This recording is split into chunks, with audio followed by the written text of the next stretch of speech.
Hai semuanya, aku Bunga. Salam kenal. Kali ini aku nggak sendirian nih. Ada dua temanku yang akan bergabung bersama kita. Kita sambut Florence. Halo semuanya. Dan Anis. Halo. Kami bertiga dari kelas Psikologi Kognitif B, Universitas Pembangunan Jaya. Hari ini kita mau belajar tentang apa ya? Kita mau belajar tentang memori jangka pendek dan memori kerja. Oke, jangan lupa siapin catatannya ya. Langsung aja yuk, cekidot. Memori adalah kemampuan seorang individu untuk menyimpan informasi dari masa lalu agar dapat diingat dan digunakan kembali di masa yang akan datang. Setiap saat, kita selalu mengandalkan memori, seperti ketika mengingat jadwal kegiatan atau melakukan berbagai aktivitas yang membutuhkan keterampilan tertentu. Pengalaman kita yang tersimpan di dalam memori membantu kita dalam mengatur prioritas sehari-hari dan melakukan berbagai kegiatan secara otomatis. Memori pun bersifat identik dengan diri kita, karena memori memungkinkan kita untuk menghidupkan kembali semua kenangan kita. Kerusakan pada memori akan berdampak pada kualitas hidup dan rutinitas sehari-hari. Sehingga, jika kita kehilangan memori, kita harus terus berada di bawah penjagaan orang lain. Oke, kita lanjut ke memori sensorik. Memori sensorik merupakan fase awal penyimpanan seluruh informasi yang dihasilkan melalui reseptor panca indera berupa mata dan telinga. Memori sensorik menerima berbagai informasi yang masuk melalui salah satu atau kombinasi dari panca indera. Proses masuknya informasi bermulai dari masuknya stimulus ke dalam panca indera dan tiba di tempat yang bernama memori sensorik selama beberapa detik. Kemudian, jika seseorang yang diberikan stimulus tersebut fokus memperhatikan stimulus yang diberikan, maka informasi yang ada di memori sensorik tersebut dapat berpindah ke memori jangka pendek selama 15-30 detik. Kapasitas dan durasi bertahannya informasi di tahap memori sensorik sangatlah singkat dan sedikit. Memori jangka pendek. Memori jangka pendek merupakan sistem yang dapat menyimpan informasi kecil untuk waktu yang sangat singkat. Memori jangka pendek merupakan suatu penyimpanan informasi yang terbatas yang juga memiliki kapasitas pemrosesan informasi yang terbatas. Memori jangka pendek mampu menyimpan 5-9 item selama dalam waktu 5 hingga 20 detik. Kapasitas memori jangka pendek. Memori jangka pendek juga memiliki batasan kapasitas yang berkisar sekitar 5-9 digit. Pengkodean informasi memori jangka pendek. Ada 3 jenis pengkodean informasi dalam memori jangka pendek, yaitu pengodean auditori, pengodean visual, dan pengodean semantik.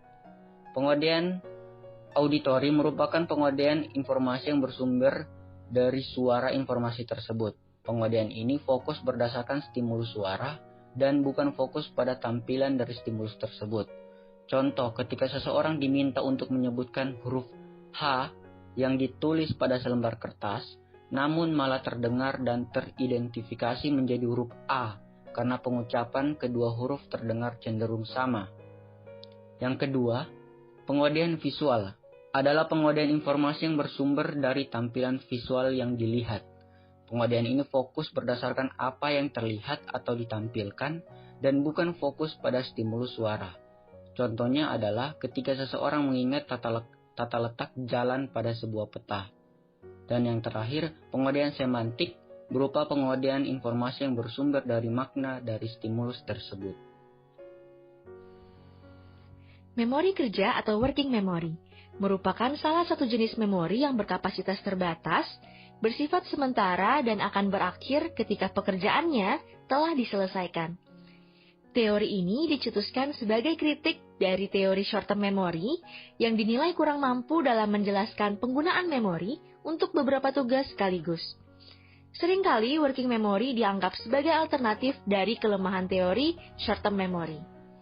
Working memory dan short term memory memiliki beberapa perbedaan, di antaranya, yang pertama, Short-term memory berfokus pada proses penyimpanan informasi dalam waktu singkat, contohnya mengingat nomor telepon.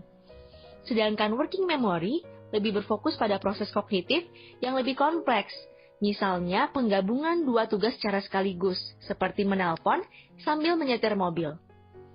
Yang kedua, short-term memory terdiri dari satu tugas yang tunggal, sedangkan working memory terdiri atas jumlah tugas yang dilakukan dalam waktu bersamaan. Mengoptimalkan fungsi memori. Sistem memori mengandung serangkaian proses kontrol.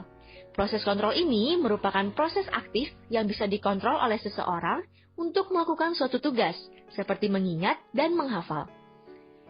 Salah satu contoh dari proses kontrol adalah rehearsal atau mengulang-ulang. Misalnya, saat kita diminta ibu untuk membeli garam, gula, dan teh di toko sebelah. Tanpa adanya usaha untuk mengingat daftar belanjaan tersebut, tentunya informasi yang diterima akan dengan cepat menghilang. Tetapi, dengan menyebutkan item yang ingin dibeli secara berulang-ulang di sepanjang jalan, kemungkinan besar kita tetap bisa mengingat daftar belanjaan tersebut ketika sampai di toko. Memori kerja yang besar dan efisien akan berpengaruh lebih positif pada cara kita memperhatikan sesuatu, memahami sebuah bacaan, serta kemampuan menalar dan kecerdasan kita. Performa memori kerja yang tidak optimal umumnya dikaitkan dengan kesulitan belajar. Terdapat beberapa metode yang mampu meningkatkan kemampuan memori, di antaranya adalah brain gym dan brain training. Brain gym sendiri merupakan latihan otak melalui gerakan fisik, sedangkan brain training merupakan latihan otak lewat game yang mengasah kognisi kita seperti game Sudoku. Kita juga bisa meningkatkan memori dengan belajar bahasa baru atau alat musik baru, mengonsumsi makanan yang mengandung omega 3 tinggi, misalnya kacang-kacangan, ayam, ikan salmon, dan sayuran hijau, lalu rutin meminum air putih 8 gelas sehari, serta memperbanyak sosialisasi dengan lingkungan sekitar. Berikut daftar referensi yang berkontribusi dalam materi ini. Hari ini kita belajar tentang memori, khususnya memori jangka pendek dan memori kerja yang seringkali sulit dibedakan. Keduanya memang berkapasitas terbatas, namun dengan latihan dan kebiasaan yang tepat, kita dapat mengoptimalkan fungsi dari memori tersebut untuk dimanfaatkan dalam kehidupan sehari-hari.